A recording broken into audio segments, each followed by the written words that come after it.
If the Pittsburgh Steelers are going to beat the Buffalo Bills, they're going to need one group in particular to dominate, and that's the offensive line with the run game. We'll talk about that possibility, how they've grown, and where exactly this run unit is, and get you a closer look at how the defense will survive about TJ Watt and week 18 stars and skulls grades. Action-packed episode of the Locked On Steelers podcast. Chris Carter, Alan Saunders today. Let's get into it.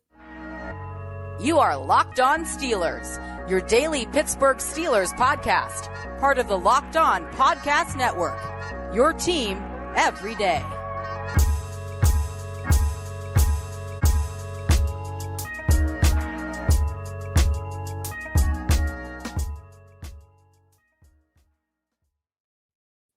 Hello, welcome to the Locked On Steelers podcast. I'm your host, Chris Carter, bringing you your daily dose of all things in the Pittsburgh Steelers. As always, you can find the show in your favorite podcasting apps and on YouTube. Like this video if you enjoyed it. Subscribe to this YouTube channel to get all of your daily Monday through Friday episodes, as well as our bonus content. We thank you for making us your first listen every day because we're your team every day. And today's episode is brought to you by Prize Picks. Prize Picks is the easiest, the most exciting way to play daily fantasy sports. Go to prizepicks.com/LockedOnNFL and use code all lowercase LockedOnNFL for a first deposit match up to $100. More on them later.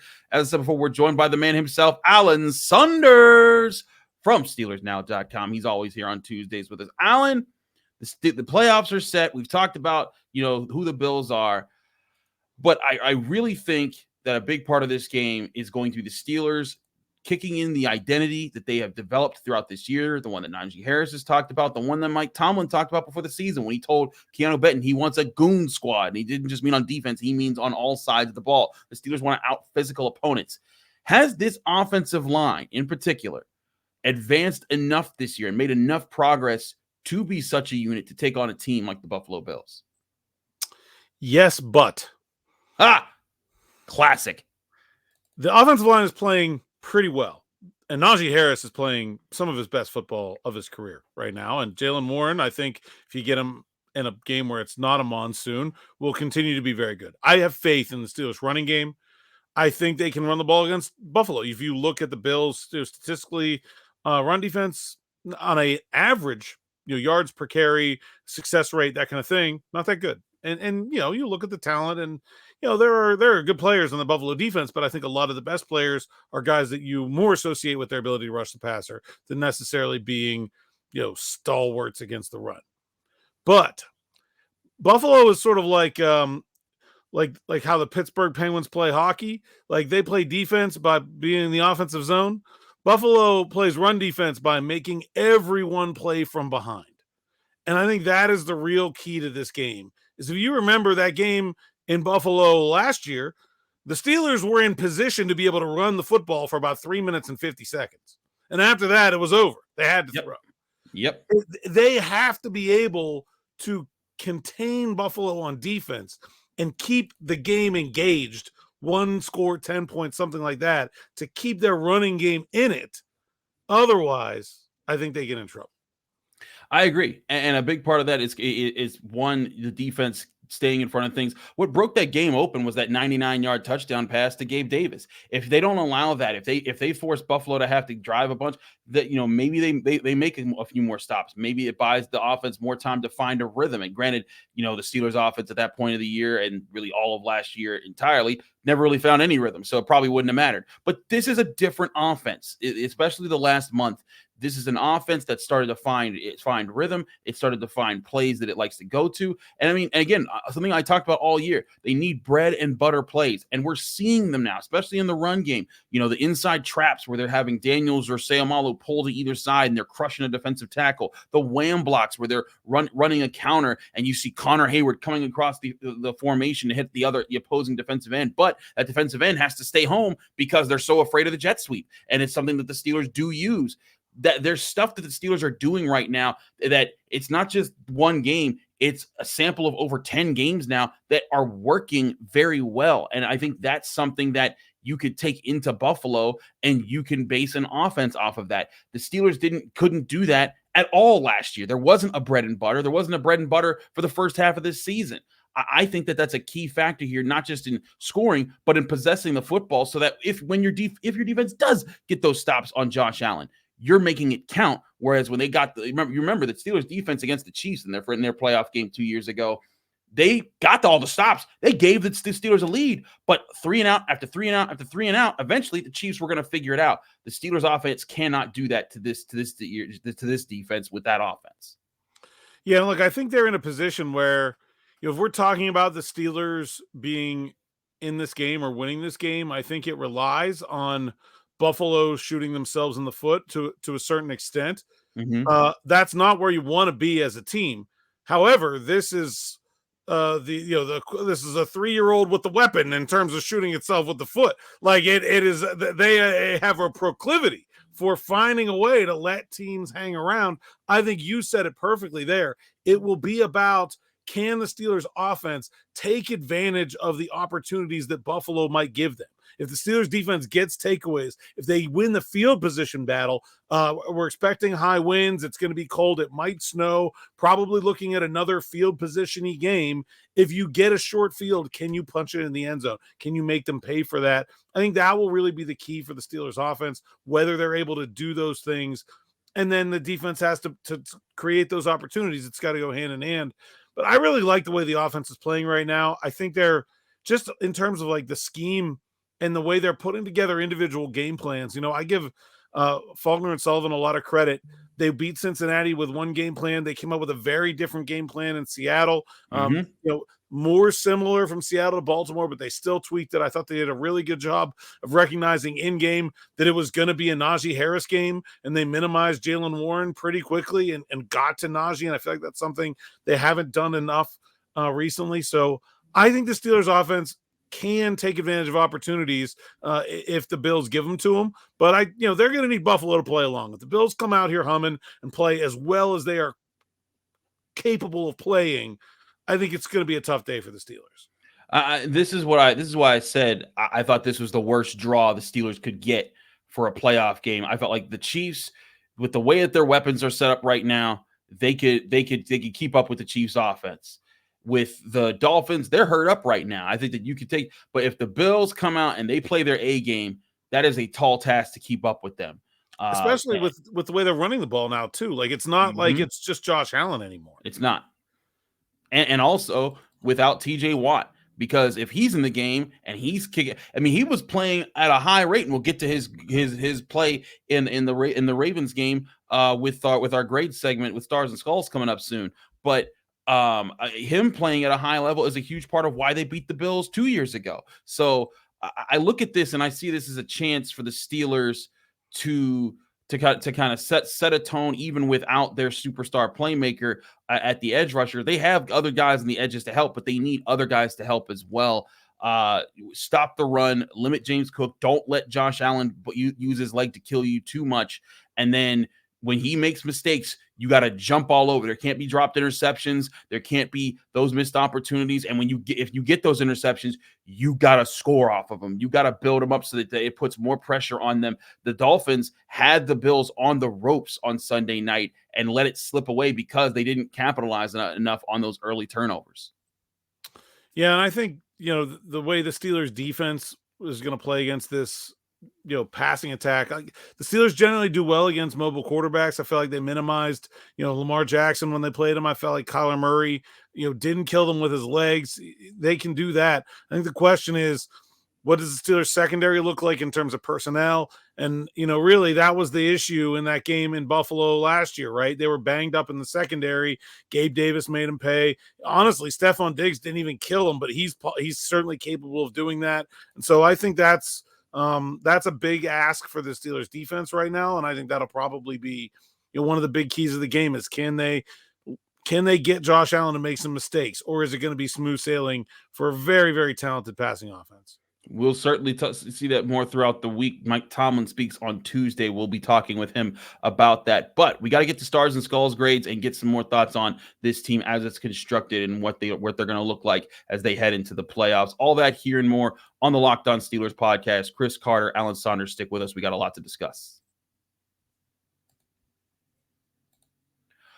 But first, we want to remind you that this show is brought to you by FanDuel. FanDuel Sportsbook is the #1 sportsbook in America. With the NFL playoffs being here, you too can win big with incredible offers from FanDuel, America's #1 sportsbook. Right now, new customers get $150 back in bonus bets if they win any $5 money line bet. That's right, $150 in bonus bets right there if you bet on your team for $5 and they win. If you've been thinking about joining FanDuel, there's no better time to get in on the action. The app is super easy to use with spreads, player props, over-unders, and so much more to enjoy. This week, the Steelers are 9.5-point underdogs with a money line of plus 385 and an over-under set at 39.5 points. That's a lot of points for a spread. And if you believe in the Steelers, this is your chance to cash in by going to FanDuel, America's #1 sportsbook. So go to FanDuel.com/lockedon to take advantage of that deal. And when you get there at FanDuel.com/lockedon, you'll be taking part with FanDuel, official partner of the NFL.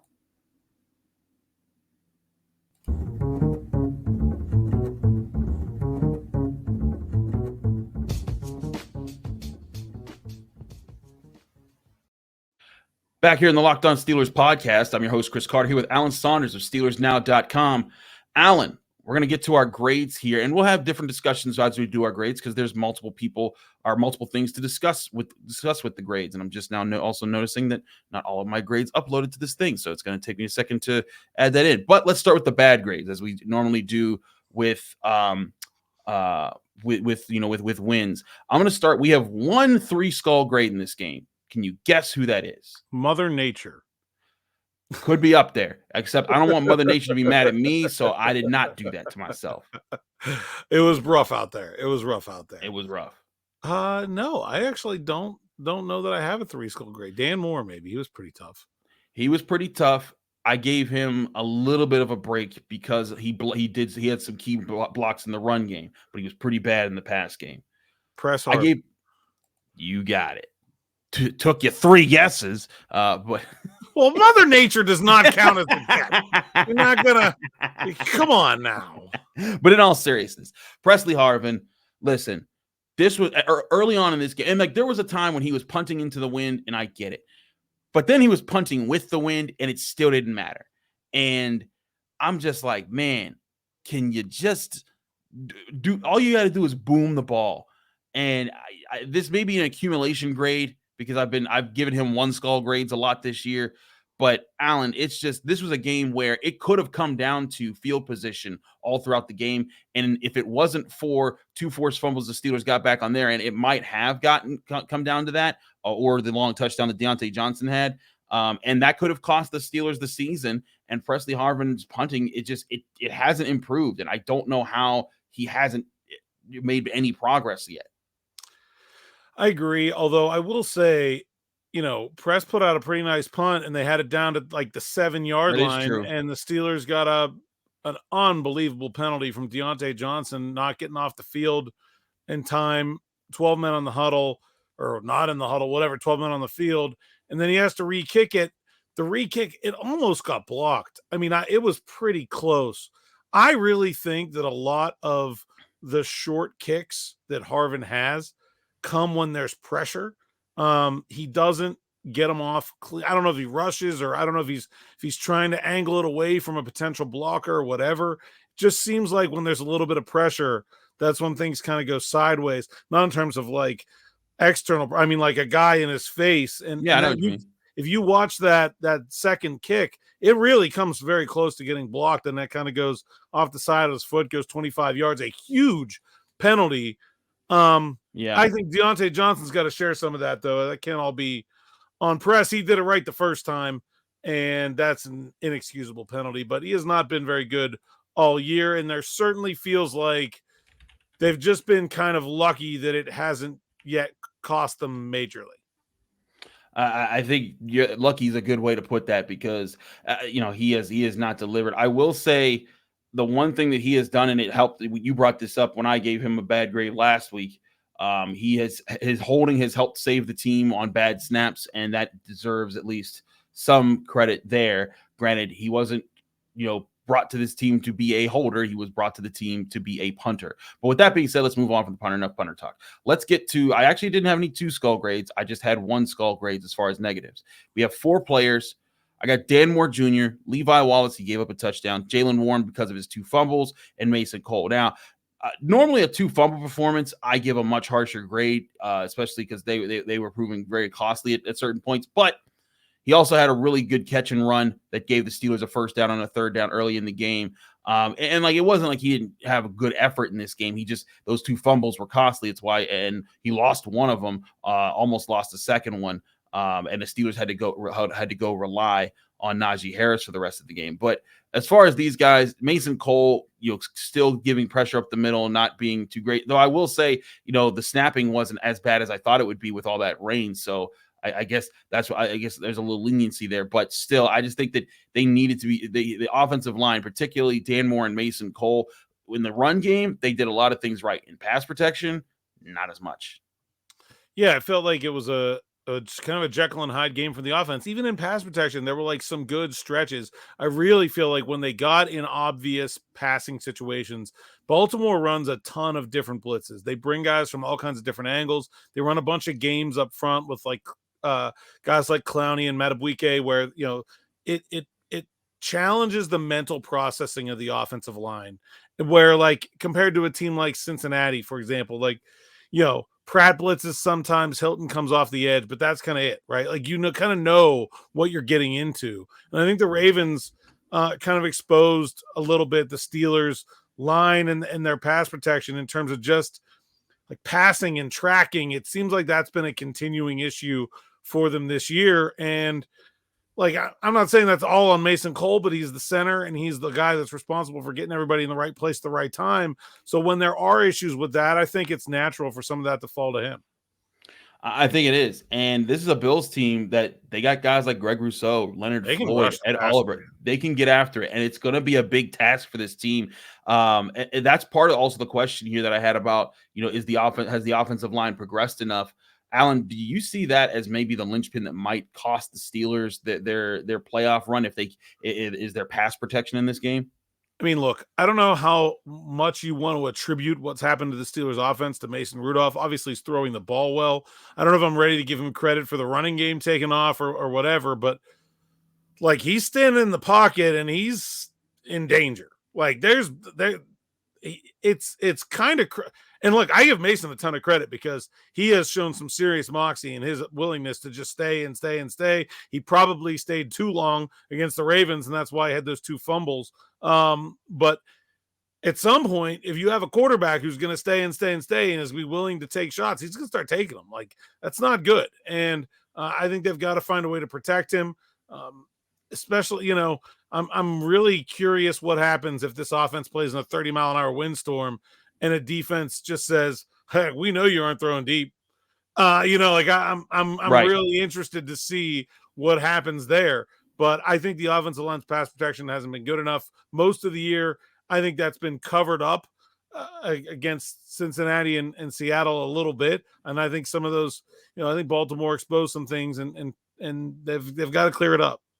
They do have to clear it up. They do have to find ways to and then part of that might be, Jaylen Warren and Darnell Washington guys helping out a little bit more. But it might and especially Dan Moore Jr. I think that, James Daniels, Isaac Seumalo, they've done a really good job holding their spots down. Broderick Jones has been hit or miss in pass protection. There's sometimes that he locks people down. There's other times that he just you can see the lapse in fundamentals there. But the thing about Jones is, like, there are very few mistakes, but the mistakes are big ones. Yeah, right? exactly. Like most of the reps are really good, but then there's like a 1 or 2 where it's like, oh no, oh boy. And look, that's like, you do that to, like, Baltimore first in the NFL in sacks this season, 60 as a team. Buffalo was 4th, 54. They're right there. These guys can really rush the passer. It's going to be a big challenge. It's going to be a big challenge. We'll talk about the stars of the grades from the Steelers-Ravens game. There were quite a few of them. It was another starry night out here in this game, a constellation, if you will. We'll get into those positive grades and the things that might be able to be the big lifters for the Steelers against the Bills, all here in the Locked On Steelers podcast. Chris Carter, Alan Saunders, stick with us. We still got more to talk about. But first, I want to remind you this show is also brought to you by Prize Picks, the largest daily fantasy sports platform in North America. They're the easiest and most exciting way to play daily fantasy sports. It's just you against the numbers. Instead of battling thousands of other players, including pros and sharks, you just pick more or less on the projections for 2 to 6 player stats projections and watch the winnings roll in. Prize Picks is the fun new daily fantasy game that everyone needs to start playing right now. With basketball season here, they have new combo projections across football and basketball in what's called the Specials League. It's a league created specifically for combo projections that includes 2 or more players from different sports or leagues. For example, if you think LeBron James and say George Pickens are going to combine for over 10.5 3-pointers made and receptions between the two of them, you can say more on that, and that'll be a chance for you to win big on Prize Picks. Prize Picks also has a reboot policy where your entries stay in play even if your players get injured. For NFL and college football top 25 matchups, which are now over thanks to the national championship, but all NFL playoff games, you have a player who exits the game in the first half and doesn't return in the second, that player is rebooted. And Prize Picks is the only daily fantasy sports platform with injury insurance. Prize Picks offers weekly promotions that can lead to big payouts like Taco Tuesday. Each Tuesday, Prize Picks discounts select player projections up to 25% or more in value. Download the Prize Picks app today or go to prizepicks.com to sign up and play daily fantasy sports. That's prizepicks.com/LockedOnNFL and use code LockedOnNFL for a first deposit match up to $100. Again, that's prizepicks.com/LockedOnNFL. Use code LockedOnNFL for a first deposit match up to $100.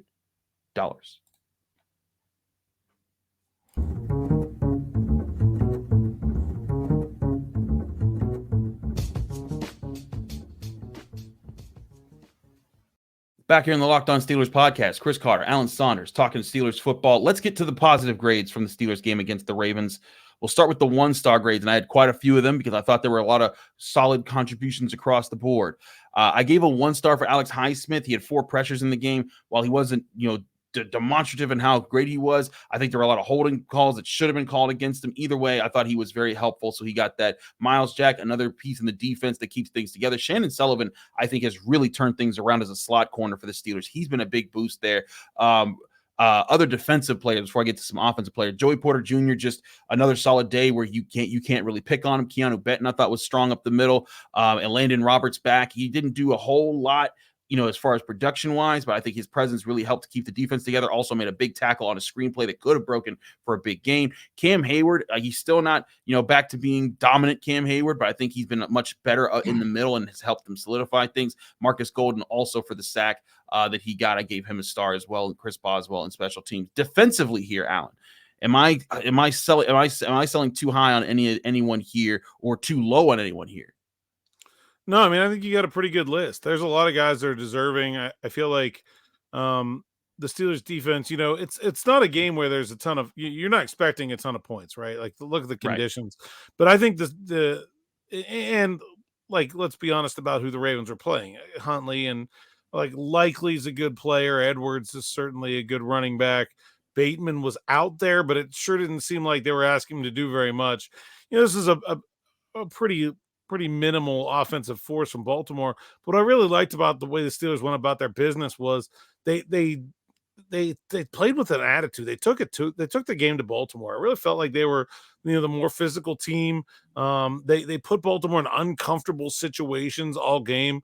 I thought some of that was a Baltimore play calling. Honestly, I thought it was very bizarre that they tried to throw the ball so much so early, but the Steelers really I felt like Tyler Huntley was in 3rd and long all the time. I felt like he was running all the time to try to throw. And that's really what you want to do to a team like that. And so I think there should be a lot of stars in that defense.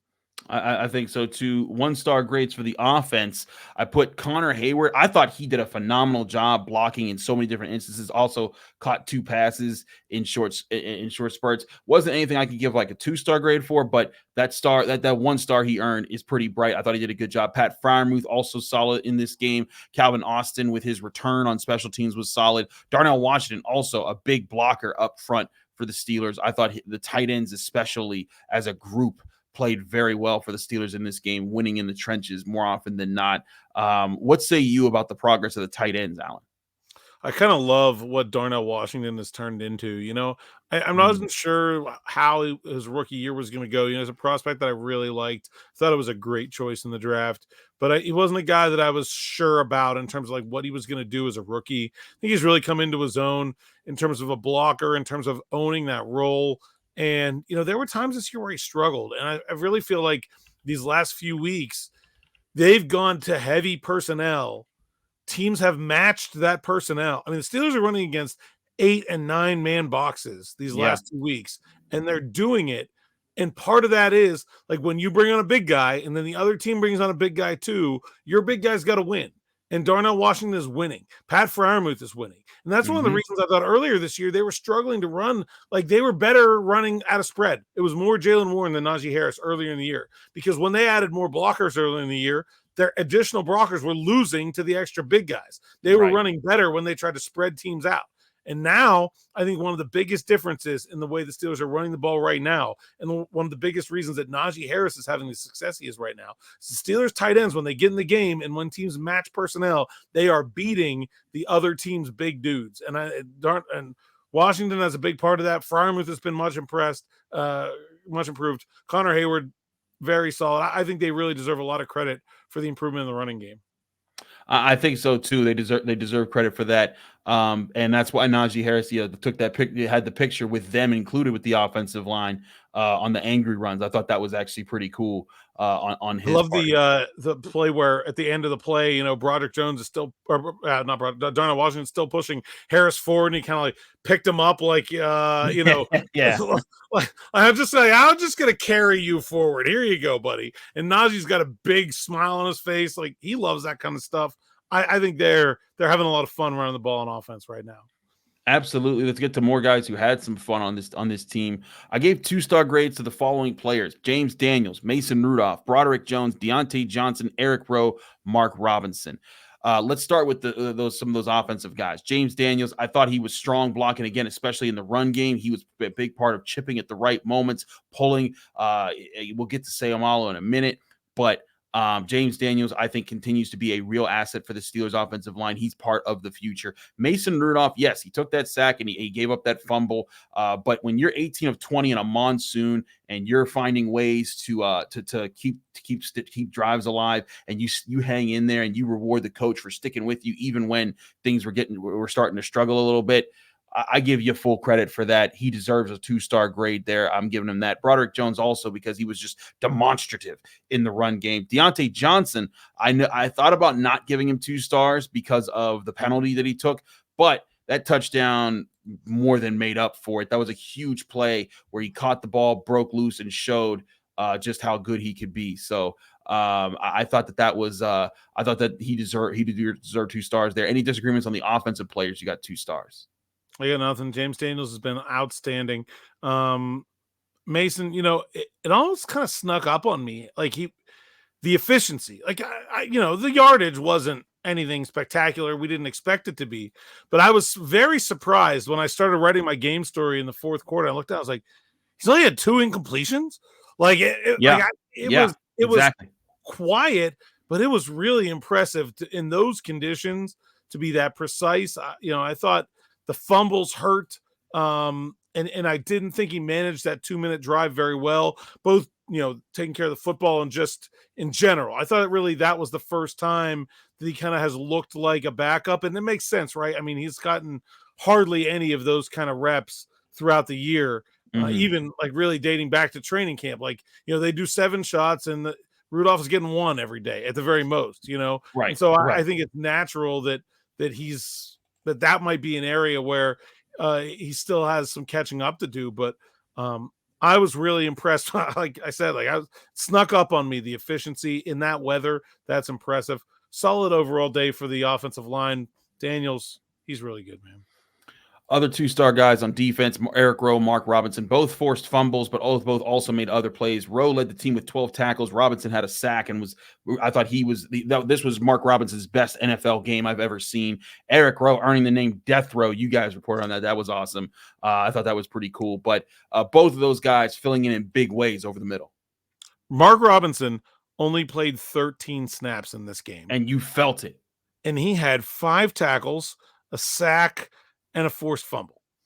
He played 13 total snaps. Do you know how many snaps he played against the pass?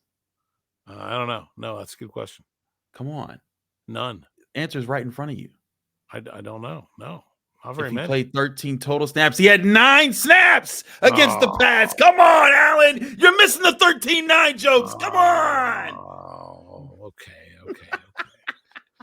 Anyways, I just had to hit him with that real quick. But Also, to the point, I have this question for you, Alan. As it pertains to Eric Rowe, he's done a really good job filling in for the Steelers at safety. What do they do at safety now? Because Patrick Peterson, do you move him to corner? Does DeMonte KZ come back in and get his normal snaps? Minka Fitzpatrick's definitely going to be playing. What do you do? Yeah, I moved Patrick Peterson back to corner. You remember what Gabe Davis did to Levi Wallace last year? Never mind. You're right. Like, I mean, look, I think Levi played really well these last 2 weeks. I think, he really well. But I think I'm still moving Peterson back to corner. Yes. Okay, so Peterson back to corner. Rowe's your third safety with KZ and Fitzpatrick. That's solid right there. All right, I have 2 minutes approximately here before Ross tries to kill me for going over on this episode. So, 3-star grades: TJ Watt, Najee Harris, Isaac Seumalo. I thought they were all spectacular. TJ Watt, if he doesn't get hurt, he might get that third sack of the game. We had the story pre-written for him to get 20 sacks because I was like, he's getting it. Let's just do it. It's happening. He would have been the fourth player in NFL history to have multiple 20-sack seasons in the NFL. Then he gets hurt in just a very unfortunate way. Najee Harris, nothing else you need to say about that man. He's a beast. I think he's playing very well right now and living up to the first round draft pick, at least these weeks. He hasn't done his whole career, but he's been doing it lately, and he's a big reason for the turnaround right now. And Isaac Seumalo being the guy that they signed in free agency to fix that touch on Najee's touchdown run. Oh. My goodness, he crushed whoever that poor defensive tackle was. Did you watch Brian Baldinger's breakdown of that? Oh, I haven't yet. I missed. Okay, you got to go watch Brian Baldinger's. It's like Baldy's narrating like pornography. Like that's how excited he is about this. He's like, oh my God, look at Isaac Seumalo. Look at it's just a look. It's a trap and it's beautiful. I'm like, yeah, I agree with everything you said. Like it was, and that's Justin Madubuike. It's not a scrub backup in there. Right. That is their best interior defensive lineman getting pancaked on a touchdown by Isaac Seumalo. Bad man. He's been real good. Yeah, I thought he's been spectacular. So Seumalo, Najee Harris, they need to be big for these playoff games. Real quick here, last thoughts, Alan. TJ Watt, can this team win a game without him in the playoffs? Yes. And I think, look, they're in much better position to deal with a TJ Watt injury this year than they were last year. I think Marcus Golden can play. I think Nick Herbig can play. But for me, the big thing is they're losing TJ Watt, but they might be getting back Minka Fitzpatrick and DeMonte KZ and putting Patrick Peterson back in his normal position. Like, that's a big help. It's not the same, but I think they're going to be they're not any worse off with Minka, KZ, Peterson back at corner, and Golden and Herbig splitting time than they were with Rowe and Pat P at free safety. And I feel like it's kind of a neutral here in terms of the losses and the departures for the defense this week. It's not saying that they've been so good these last couple of weeks that they can just steamroll the Buffalo Bills, but I think they can be good enough to give themselves a shot. Absolutely. We'll get more into that. Mike Tomlin talks today at the Steelers facility. We'll hear from him about what the Steelers are looking at this week, and we'll get you ready all the rest of the week here on the Locked On Steelers podcast. He's Alan Saunders of SteelersNow.com. I'm Chris Carter from the Locked On Steelers podcast and the Pittsburgh Post-Gazette. Read all my work at Post-Gazette.com. Read all of Alan's work at SteelersNow.com. Find me here on the Locked On Steelers podcast every Monday through Friday, breaking down your Pittsburgh Steelers. We'll see you again here on the Wednesday edition of the Locked On Steelers podcast.